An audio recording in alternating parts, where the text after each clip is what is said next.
안녕하세요. 미국주식론 대학이 미준입니다. 8월 29일 월요일 오늘의 미국주식 뉴스를 시작합니다. 오늘 제가 좀 컨디션이 별로라서요. 오늘은 화면을 켜지 않고 목소리만 가지고 오늘의 미국 주식 뉴스를 진행할까 합니다. 성의 없는 방송이라고 생각하지 마시고요. 제가 이렇게 컨디션이 좋지 않을 때도 방송을 쉽게 하기 위해서 찾아낸 하나의 방법이다라고 좀 너그럽게 생각해 주시면 좋을 것 같습니다. 자, 그러면 8월 29일 월요일 날 보내드리는 오늘의 미국 주식 뉴스 바로 시작합니다. 자, 오늘도 월요일이기 때문에 금요일 날 미국 증시의 마감 시황부터 살펴보겠습니다. 사실 금요일 날 장이 끝나기 전에는요, 제가 월요일 날 방송은 그 일론 머스크가 등장하는 테슬라의 주주총회 영상을 제가 자막장 영상을 좀 보내드릴까 생각을 하고 있었거든요. 그러다가 생각이 바뀌었습니다. 왜냐면 시장이 너무나 큰 폭으로 하락을 했거든요. 보시는 것처럼 S&P 500은 3.37% 하락하면서 마무리가 됐고요. 다우존스는 마이너스 3.03%, 그리고 나스닥은 무려 거의 4% 가까이 빠졌습니다. 러셀 2000도 마이너스 3.3%고요. 개별 종목의 성적표도 좀 보시면요. 퍼시픽 바이오는 13.48% 폭락을 했고요. TQQQ가 12.17% 빠졌습니다.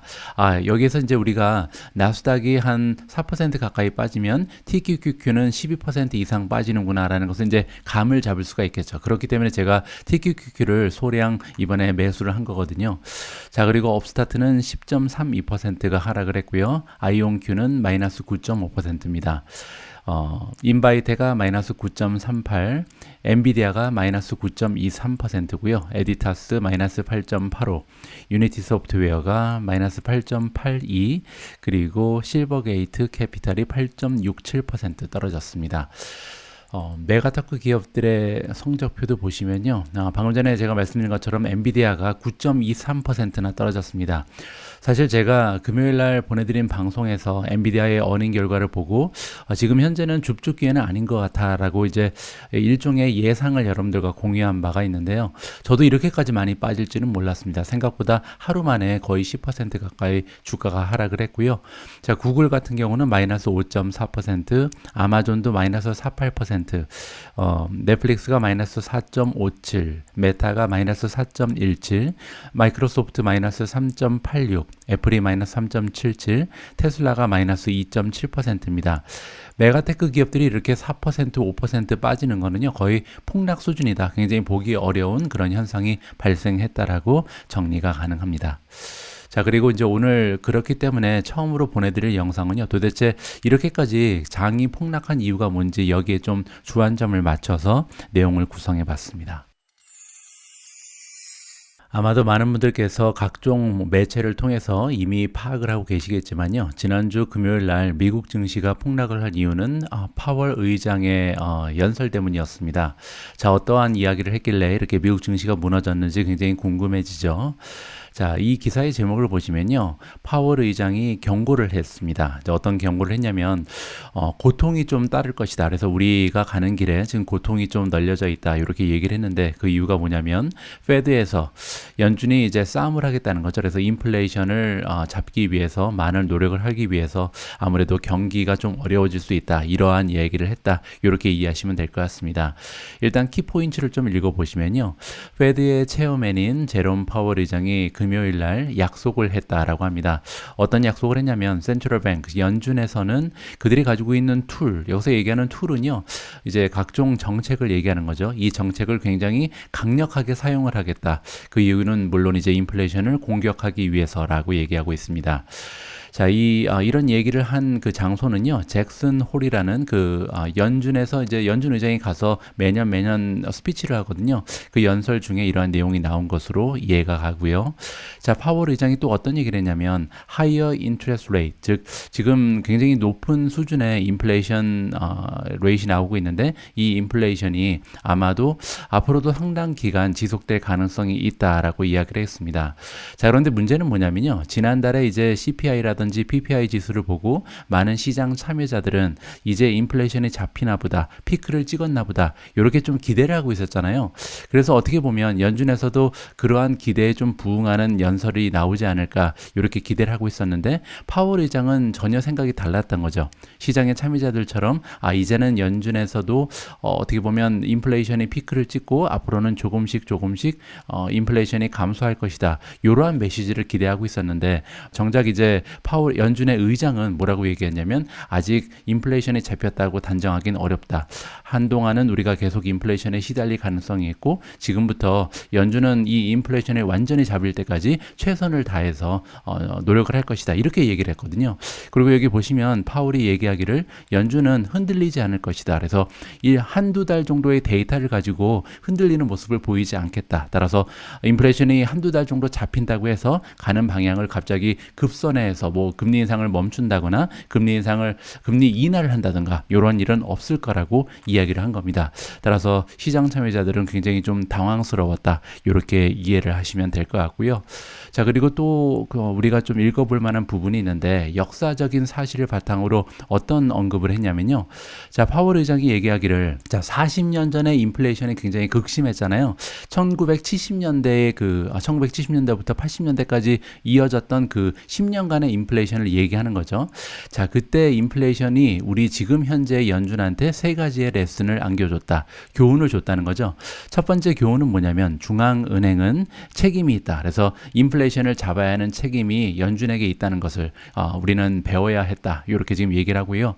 두 번째는 뭐냐면 expectation이라는 게 나오는데, 기대 인플레이션입니다. 따라서 지금 현재 인플레이션이 어떠냐도 중요하지만, 인플레이션이 앞으로 잦아들 수 있을지, 잡힐 수 있을지, 여기에 대한 것을 기대 인플레이션이라고 부르거든요. 이 기대 인플레이션이 정말 중요하다라고 두 번째 교훈을 얘기합니다.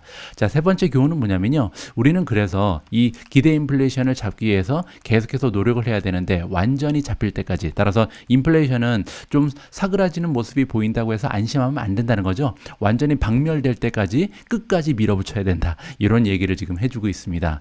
그렇기 때문에 좀 시장 참여자들이 많이 실망을 한 거죠. 자, 파월 의장은 또한 어떤 점을 얘기했냐면, 페드가 실패를 했다. 그래서 연준이 1970년대에 실패를 했다라고 나와 있죠. 자, 어떤 부분에 실패를 했냐면, 좀 강력하게 정책을 폈어야 되는데 그렇게 하지 못하고 한두 달 정도 인플레이션이 잡히는 모습을 보이면 다시 금리 인상을 멈춰버리고 뭐 이런 실수를 했다라고 얘기하는 겁니다. 그렇기 때문에 인플레이션 익스펙테이션, 아까 얘기했던 기대 인플레이션 있잖아요. 이 기대 인플레이션이 계속해서 머무를 수 있도록, 그래서 영구적으로 머물렀다는 거죠. 한 10년 정도 인플레이션이 떨어지지 않았으니까 정말 대단한 그런 일이었잖아요. 자, 이렇게 인플레이션이 지속적으로 떨어지지 않고 오랫동안 장기화될 수 있었던 이유가 페드의 실수였다는 거죠. 페드가 조금 이 인플레이션이 잡히는 모습이 보였을 때 끝까지 금리를 계속 인상하면서 잡았어야 되는데 그렇게 하지 못했다. 따라서 나는 똑같은 실수를 반복하지 않겠다고 얘기하는 겁니다. 왜냐하면 그때 이렇게 기대 인플레이션이 장기화되면서 결국은 1980년대 초에 가서 너무나 좀 가혹한 금리 인상을 할 수밖에 없었던 거죠. 그렇게 해서 이제 잡은 거잖아요. 그때는 이제 연준 의장의 이름이 폴 볼커였죠. 이 볼커 의장이 결국은 경제를 리세션으로 데려갈 수밖에 없는 상황을 맞이했다라고 얘기합니다. 따라서 지금 나는 그때 실수를 반복하지 않고 지금 인플레이션이 조금 감소하는 모습을 보이고 있지만 끝까지 인플레이션을 밀어붙여서 결국 잡아내고야 말 것이다, 이렇게 지금 결의를 보인 거죠. 따라서 주식시장에 투자하고 계신 분들께서는 조금 당황스럽습니다. 왜냐하면 지난달에 CPI 지수 보고 이제는 인플레이션에 잡히는구나 보나 좀 떨어지잖아요. 그래서 떨어지는 모습을 보면서 연준에서도 조금은 너그러운 모습을 보여주겠지, 비둘기파적인 그런 언급을 하지 않을까 좀 기대를 하고 있었는데, 전혀 다른 양상의 스토리가 전개가 되기 때문에 주식이 이렇게 많이 빠졌다, 이렇게 정리를 하면 될 것 같습니다. 자, 이번에는요, 지난주에 발표되었던 여러 가지 중요한 경기 지표들이 있는데 이 지표들을 좀 하나하나 점검을 해볼까 합니다. 왜냐면 연준에서 이렇게 강경한 입장을 취할 수 있었던 데는 그만한 또 배경이 있거든요. 자, 첫 번째 기사를 보시면 뉴홈, 새로운 집이죠. 새로운 집의 그 매출이 지금 떨어졌다는 거죠. 그래서 우리가 기대했던 것보다 더 많이 떨어졌다, 10월 달의 현황을 얘기하고 있고요. 그러면서 이제 집의 재고가 늘고 있다라고 기사에서 얘기를 해주고 있습니다. 자, 간단히 중요한 사항만 보면요. 자, 7월 달에 새롭게 만든 그 홈의 매출이, 그러니까 판매 실적이죠. 12.6% 지난달에 비해서 떨어진 겁니다. 그래서 굉장히 좀 많이 떨어졌죠. 한 달 만에 12.6% 새로운 집의 판매가 떨어진 상황이고요. 그러면서 총 판매된 하우스의 숫자는 511K니까 51만 1000개라고 보시면 되겠습니다. 자, 기대 수치는 57만 5천이었습니다. 따라서 기대에 훨씬 더 미치지 못하는 굉장히 좀 부진한 실적이잖아요. 따라서 부동산 시장이 굉장히 좀 빨리 가라앉고 있구나, 이렇게 우리가 생각해 볼 수가 있고요. 자, 6월 달에는 58만 5천이었습니다. 따라서 한 달 만에 굉장히 많이 떨어진 거고요. 그 옆에 보시면 29.6%가 떨어졌다. 1년 전과 비교했을 때 그렇다는 겁니다. 따라서 단 1년 만에 부동산 시장이 무려 30% 정도 가라앉는 모습을 보이고 있습니다.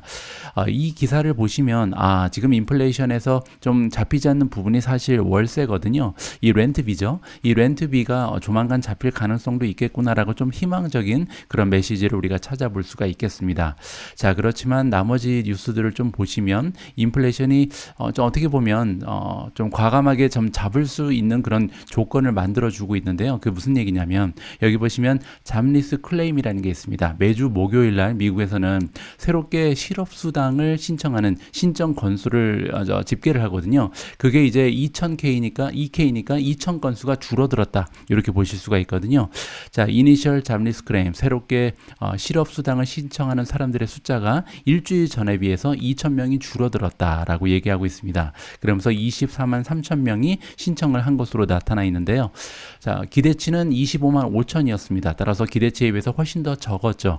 그 얘기는 뭐냐면 고용이 계속해서 창출되고 있다는 겁니다. 따라서 우리가 연준이 가지고 있는 두 가지의 목표가 있죠. 첫 번째 목표는 인플레이션을 잡는 거, 두 번째는 고용 시장을 안정화시키는 겁니다. 그런데 이제 두 가지를 가지고 이제 결정을 하게 될 텐데, 이번 그 이니셜 잡리스 리포트를 보면 사람들이 계속해서 고용이 되고 있잖아요. 그래서 아직까지도 미국의 경기는 튼튼하다. 지금 연준에서 해결해야 되는 문제는 인플레이션밖에 없다라는 인생을 주기에 굉장히 충분한 그런 데이터가 지난주 목요일 날 발표가 되었다라고 이해를 하시면 될 것 같습니다. 한 가지만 더 보여드리면요. 이거는 이제 8월 25일 날 발표가 됐습니다. 목요일인가요? 자, Q2 2분기의 GDP 에스티메이트라고 써 있죠. 제가 예전에 한번 설명을 드렸는데 미국에서는 그 GDP를요 세 번에 나누어서 발표를 합니다. 첫 번째 예측, 두 번째 예측, 그리고 세 번째 발표되는 게 이제 그 최종 수치거든요. 그래서 이번 주 두 번째 수치가 발표가 된 것으로 우리가 이해를 하면 되는데 2분기의 그 GDP 에스티메이트이 조금 올라간 것으로 보고가 됐습니다. 자, 여기 보시면 마이너스 0.6%라고 나와 있죠. 그래서 아직까지는 이제 마이너스 성장을 한 것으로 우리가 이해를 하면 되는데 첫 번째 에스티메이트 예측치는 마이너스 0.9였거든요. 따라서 2분기에 미국의 경제가 거의 1% 가까이 하락을 하는구나, 이렇게 생각하고 있었는데 두 번째로 발표한 수치를 보니까 마이너스 0.6%다. 따라서 생각보다 이렇게 경기가 많이 무너지지는 않는다는 것을 여기서 다시 한번 우리가 볼 수가 있는 겁니다. 시장의 기대치는 마이너스 0.8이었고요. 따라서 기대에 비해서도 조금은 좋은 수치였다라고 보면 될 것 같고요. 자, 여기 보시면 가장 많은 부분, 그러니까 이렇게 기대치보다 0.2% 정도 좋은 수치가 나온 이유, 그리고 첫 번째 발표했던 0.9%보다 0.3%가 향상했잖아요. 이렇게 향상한 이유가 뭐냐면 일단 소비자들이 지출을 계속해서 하고 있고, 두 번째는 프라이빗 인벤토리, 프라이빗은 이제 민간 부분이죠. 민간인 기업들이 계속해서 재고를 늘려나가고 있다, 이렇게 보시면 됩니다. 물론 안 좋은 부분도 있는데요. 여기 보시면 레지던셜 픽스드 인베스트먼트라고 나와 있죠. 부동산 쪽은 아직도 굉장히 좋지가 않다. 따라서 부동산 때문에 GDP가 많이 떨어질 수 있었는데 지금 소비자들이 계속 지출을 하고 있고, 그리고 민간 기업들이 계속해서 인벤토리를 늘려나가고 있기 때문에 사실 GDP의 마이너스 성장 폭이 조금 줄어들었다, 이렇게 이해할 수 있습니다. 아까 우리가 실업수당 신청 건수를 봤는데 이번 뉴스를 봐도 연준 입장에서는 경기가 괜찮네, 이런 생각을 할 수가 있잖아요. 자, 그렇기 때문에 경기를 걱정하기보다는, 리세션을 걱정하기보다는 지금 당장 인플레이션에 집중을 할 수 있는 그런 계기가 마련되었다, 이렇게 이해를 해볼 수가 있겠죠. 따라서 이런 뉴스들을 봤을 때 연준이 이번에 조금 매파적인 그런 목소리를 내기에 충분한 조건이 좀 갖추어져 있었다는 것을 우리가 직접 확인할 수가 있었습니다. 자, 그렇게 돼서요 결국 2주 연속으로 S&P 500이 하강을 했습니다. 좀 안타깝죠. 좀 장기적으로 상승하는 추세를 우리가 기대를 했었는데 2주 연속으로 S&P 500이 하강을 하면서 떨어지면서 하면서 이제 어떻게 보면 다시 베어마켓으로 접어드는 것이 아닌가 이렇게 좀 우리가 걱정을 해볼 수가 있는데요. 지난 한 주 동안 어떠한 섹터가 어느 정도 떨어졌는지를 살펴보겠습니다. 자, 지난 일주일 동안 올라간 섹터가 있는데요. 바로 에너지입니다. 에너지는 4.3% 정도 상승을 했고요. 원자재는 2.52% 떨어졌습니다. 세 번째 유틸리티는 마이너스 2.64%고요. 자, 네 번째로 좋았던 섹터는 컨슈머 스테이플즈, 우리가 보통 필수 소비재라고 부르는 부분이죠. 마이너스 3.53%. 자, 헬스케어가 마이너스 4%. 그리고 여섯 번째 인더스트리얼, 산업재가 마이너스 4.17이고요. 부동산 리츠라고 부르죠. 마이너스 4.48. 파이낸셜 금융이 5.53% 빠졌습니다. 자, 그리고 컨슈머 디스크레셔너리, 우리가 임의 소비재라고 부르는 거죠. 사는데 지장이 없는 거죠. 그래서 임의 소비재라는 것은 경기가 좋을 때 이렇게 사이클이 올라가는 그런 섹터를 얘기합니다. 자동차 같은 거죠. 그래서 굳이 사지 않아도 되는 것들, 근데 필수한 것은 아니지만 우리가 좀 삶을 윤택하기 위해서 소비하는 것들을 얘기하는데 마이너스 5.84%고요. 커뮤니케이션 서비스, 예를 들어서 페이스북이라든지 구글 같은 종목이 들어가 있는 섹터죠. 넷플릭스도 마찬가지고요. 마이너스 6.56%. 자, 마지막으로 인포메이션 테크놀로지, 우리가 기술주라고 부르는 11번째 지금 가장 좋지 않은 모습을 보였고요. 7.31%나 단 일주일 만에 떨어져 버렸습니다. 자, 그래서 아무래도 기술주를 많이 가지고 계신 한국의 투자자분들께서는 지금 포트폴리오의 수익률이요 많이 줄어들었을 가능성이 높을 것 같습니다. 저 역시도 마찬가지입니다. 자, 그런데 기술주 중에서도요, 유난히 많이 떨어진 섹터가 하나 보이는데 바로 세미컨덕터입니다. 반도체죠. 반도체 주식들이 여기 오른쪽 화면을 좀 보시면 마벨 테크놀로지가 8.93% 폭락을 했고요. AMD가 6.17%나 빠졌습니다. 엔비디아 알고 계신 것처럼 9.23% 폭락을 했고요. AVGO는 브로드컴이죠. 브로드컴도 5% 넘게 하락을 보였습니다. 마지막으로 NXPI는 6.09% 하락을 했고요. 자, 이번 기사를 보시면 세미컨덕터가 멜트했다. 그래서 반도체 주식이 녹아버렸다 이렇게 얘기하거든요. 그 이유는 여기 잠깐 나와 있는 것처럼 세미컨덕터 주식들이 동시에 굉장히 많이 떨어졌는데 그 이유는 이제 굉장히 호키시한 커멘트를 했다. 연준의 체어맨인 제롬 파월 의장이 너무나 매파적인 그런 발언을 하면서 가장 좀 어떻게 보면 민감한, 금리에 가장 민감한 게 사실 반도체 주식이거든요. 그래서 반도체 주식이 이렇게 많이 떨어졌다라고 보면 될 것 같고요. 한 가지 이유가 더 지적이 되고 있습니다. 여기 보시면 마벨 테크놀로지가 어닝을 발표했는데 어닝이 어닝도 별로 그냥 그렇고요. 그 다음에 중요한 것은 weak 가이던스. 그래서 앞으로 전망치가 그렇게 좋은 모습을 보이지 않으면서 주가가 하락하는 모습을 보였다. 마벨 테크놀로지 때문에 오히려 다른 반도체 주식들도 악영향을 받았다. 이런 취지의 기사가 발견이 되고 있습니다. 자, 그러면 마벨 테크놀로지의 그 어닝 실적이 어땠는지 직접 한번 확인을 좀 해보죠. 자, 마벨 테크놀로지의 2분기 어닝 실적입니다. 논GAAP EPS가 0.57, 57센트가 나왔고요. 시장의 전망치보다 1센트가 더 나왔습니다. 그래서 빚이죠. 그리고 매출 같은 경우는 1.52 빌리언을 기록을 해서 작년과 비교했을 때 41% 성장을 했습니다. 그리고 시장의 전망치랑 맞아 떨어졌다.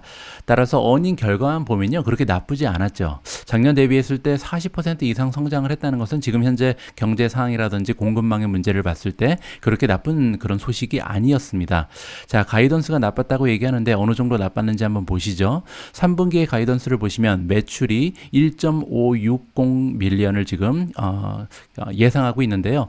컨센서스는 1.58입니다. 자, 그러면 1.58에 비해서 약간 모자른 것은 사실이죠. 자, 그럼에도 불구하고 지난 분기 1.52보다는 좋은 모습을 보일 가능성이 있기 때문에 분기별로 봤을 때 지난 분기보다 다음 분기에 매출이 조금 더 신장할 것으로 우리가 기대를 해볼 수가 있겠죠. 따라서 성장이 멈춰버린 것도 아니고 계속해서 성장하는 모습을 보이고 있고 작년 대비했을 때는 40% 이상 성장했기 때문에 사실 이번 가이던스 때문에 폭락을 했다라고 보기에는 좀 어렵지 않을까, 그렇게 저는 개인적으로 판단을 합니다. 어쨌든 전반적으로 마블 테크놀로지가 지금 연준에서 호키시한 발언을 한 그 시점에 어닝 발표를 했기 때문에 결국 이렇게 8.93%나 떨어지는 희생양이 됐다. 저는 개인적으로 그렇게 판단을 하고요. 마벨 테크놀로지는 개인적으로 굉장히 매력적인 종목이라고 저는 판단을 합니다. 그럼에도 불구하고 아직 보유하고 있지 않은 이유는요, 좀 비싸거든요. 그래서 제가 좀 욕심이 있다면 마벨 테크놀로지 이미 가지고 계신 분들은 좀 들으시면 화가 나겠지만 저 같은 경우는 좀 많이 떨어져서 제가 진입할 수 있을 정도로 좀 밸류에이션이 하강을 했으면 하는 기대를 이번 기회에 좀 가지고 있습니다. 자, 앞으로 어떤 식으로 주가가 전개될지 계속해서 지켜보면 좋을 것 같습니다. 자, 다음으로 준비한 기사는요, 전기차 관련된 뉴스인데요. 테슬라의 서플라이어, 공급업체인 파나소닉이 이번에 계획을 가지고 있다. 에디셔널은 이제 추가적인 거죠. 그래서 원래 가지고 있는 플랜 외에도 추가적으로 40억 달러를 들여서 전기차 배터리 공장을 미국에 짓는다라는 소식이 전해지고 있습니다. WSJ는 월스트리트 저널의 약자고요. 자, 조금만 내려가시면요. 자, 새로운 파나소닉의 플랜트 공장이 들어오게 되는데 이거는 이제 추가적인 거다. 그래서 원래는 하나가 지금 소식이 발표된 지 얼마 되지 않았거든요. 7월 달에 한 달 전에 어떤 발표가 있었냐면 그때도 이제 40억 달러 정도의 규모가 있는 전기 자동차 배터리 공장을 만들 것이다. 그때 이제 장소는 어디였냐면 캔사스입니다. 저는 캔사스에 개인적으로 1년 동안 거주를 했었거든요. 그래서 굉장히 좀 반갑기도 하고 그랬었는데 어쨌든 캔사스에 40억 달러를 들여서 정말 규모가 큰 배터리 공장을 짓는다는 발표가 있고 나서 불과 한 달 만에 또 다른 발표가 난 거죠. 그래서 이번에는 장소가 어디냐면요, 오클라호마입니다. 오클라호마에 하나를 더 짓는다, 이렇게 보시면 될 것 같고요. 파나소닉의 그 라이벌 기업들도 같이 지금 행보를 하고 있는데 어떤 모습을 보이고 있냐면 제너럴 모터스, GM이 지금 만든다라고 나와 있죠. GM 같은 경우는 규모는 약간 작죠. 40억 달러보다는 잠깐 떨어지는 26억 달러 정도의 규모가 되는 배터리 공장을 란싱 미시간에 만든다고 나와 있고요. 혼자 하는 것은 아닙니다. 한국의 대표적인 에너지 기업 LG 에너지 솔루션과 함께 손을 잡고 배터리 공장을 만든다라고 기사가 전해주고 있고요. 자, 이렇게 앞으로 이제 전기 자동차가 2025년, 2030년 이렇게 시간이 지나가면 결국 내연기관차를 몰아내고 주인공이 될 것은 굉장히 확실하잖아요. 자, 그런데 너무나 많은 플레이어들이 있죠. 과연 파나소닉이 1등이 될런지, LG 에너지 솔루션이 1등이 될런지, 아니면 중국에서 좋은 배터리 공장들이 많이 있죠. 이런 기업들이 치고 나올지도 모르고, 따라서 굉장히 좀 확률이 좀 낮을 수도 있습니다. 어떤 배터리 관련 기업들이 1등을 할지. 이럴 때는 제가 말씀드린 것처럼 가장 안전한 투자처는 결국 LIT다. 글로벌 엑스 리튬 앤 배터리 테크 ETF라는 게 있습니다. 자, 저는 개인적으로 ETF를 많이 추천드리고 있진 않지만 LIT는 정말로 배터리 그리고 전기차의 미래를 믿는다면 꼭 투자를 하시면 좋겠다라는 생각을 하고 있고요. 자, 탑10 다시 보여드리면요, 여기 아까 나왔던 이름이 몇 개 보이죠? LG 케미칼 LTD가 보이고요. 밑에 보시면 파나소닉이 보입니다. 그래서 배터리 관련된 기업, 여기 BYD도 보이죠? 중국의 BYD도 보이고요. 그 밖에 배터리를 만드는데 없어서는 안 될 원자재를 공급하는 리튬 관련된 종목들도 많이 보이죠. 소시에데드 퀴미카도 보이고 엘버말도 보이고요. 따라서 이 ETF 같은 경우는요, 전기차의 미래를 믿고 계신 분들이라면 소량이라도 갖고 계시면 제 생각에는 좋은 수익률을 앞으로 5년, 10년 계속해서 보여줄 가능성이 높다, 이렇게 판단을 하고 있습니다. 자, 다음으로 준비된 CNBC 프로의 기사를 보시면요, 메타 플랫폼즈가 등장을 하고요. 메타 플랫폼즈가 가지고 있는 새로운 비즈니스 모델 메타버스가 등장을 합니다. 자, 메타버스의 그 키 리더, 따라서 가장 중요한 분이 지금 이번에 이 기업을 떠난다라는 좋지 않은 소식이 전해지고 있습니다. 저 같은 경우 메타 플랫폼즈에 이미 투자를 하고 있고요. 그리고 지금 현재 메타가 많이 떨어져 있기 때문에 추가 매수를 할 수 있는지 여기에 대해서 굉장히 고민이 많거든요. 자, 그래서 호재를 기다리면서 호재가 발생하면 추가 매수를 해야겠다, 이렇게 지금 벌이고 있었는데 어떻게 보면 오히려 좋지 않은 소식이 전해지면서 추가 매수를 하기에는 조금 망설여지는 그런 내용이다라고 여러분들께 좀 전해드리고 싶습니다. 자, 여기 보시면요, 비백 샤마라는 사람이 등장을 하고요. 이분은 메타에서 6년 동안 일을 했습니다. 최근에 맡고 있었던 자리가 뭐냐면 호라이즌이라는 메타버스 플랫폼이죠. 호라이즌에서 바이스 프레지던트 장을 하고 있었던 겁니다. 자, 그런데 이렇게 6년 동안 호라이즌을 이끌었던 그 중요한 사람이 메타 플랫폼즈를 떠난다는 것은 어떻게 보면 순조롭게 일이 잘 진행되지 않는구나라고 우리가 좀 예상을 해볼 수가 있는 거죠. 자, 호라이즌이 굉장히 중요합니다. 왜냐하면 우리가 지금 메타가 가지고 있었던 오리지널 비즈니스, 즉 페이스북이라든지 왓츠앱이라든지 인스타그램이라든지 이러한 그 원래 가장 강점이 있었던 비즈니스 모델이 앞으로 다가오는 5년 10년 동안 계속 계속 성장하리라는 기대하기는 좀 어렵거든요.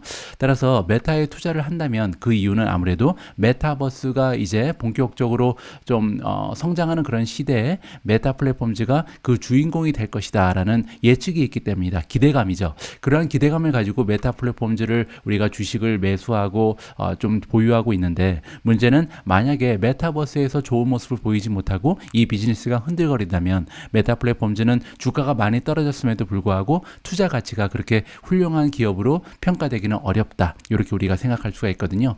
따라서 저는 이 기사를 보고 추가 매수를 조금 보유를 해야겠다, 이렇게 지금 생각을 하고 있고요. 자, 샤마의 팀, 그래서 호라이즌 팀을 얘기하는 거죠. 호라이즌 팀은 직접 메타의 VP, 메타버스의 VP가 따로 있는데요. 비샬 샤라는 분입니다. 자, 이 사람한테 보고를 하게 돼 있다라고 지금 나와 있죠. 자, 앞으로 메타 플랫폼즈 정말 이름을 바꿨는데 이름을 바꾼 만큼 메타버스에서 좀 앞서 나가는 모습을 보여줄 수 있을지 계속해서 모니터링을 해볼 필요가 있을 것 같습니다. 8월 29일 보내드리는 미존의 오늘의 미국 주식 뉴스는 여기까지입니다. 자, 오늘 방송도 마지막까지 함께 해주신 모든 분들께 진심으로 감사의 말씀을 드리고요. 한 가지 공지 말씀을 드리고 싶은데, 이번 주부터 방송을 1일 1방송으로 개편을 할 예정입니다. 제가 방송을 2개 보내드릴 때 좀 부담스러워 하시는 분들도 계신 것 같고요. 개인적으로 지금 하고 싶은 일이 너무나 많거든요. 예를 들어서 출판사랑 약속이 돼 있는 미존 3탄을 준비하고 있습니다. 그래서 3번째 책도 부지런히 써야 돼서 시간을 좀 확보할 필요가 있습니다. 그래서 당분간 하루에 하나의 영상으로 여러분들께 인사를 드리겠다, 이렇게 말씀을 드리고 싶고요. 대신 주말에는 쉬지 않고 1일 1영상이 계속해서 지속될 수 있도록 노력을 하도록 하겠습니다. 자, 그러면 저는 내일 좀 더 좋은 방송, 그리고 내일은 얼굴을 좀 보이고 인사를 드릴 수 있도록 하겠습니다. 얼굴도 없는 방송 끝까지 시청해 주셔서 고맙습니다. 우리 모두가 미국 주식 투자로 은퇴하는 그날까지 다 함께 화이팅입니다. 행복한 하루 되세요. 감사합니다.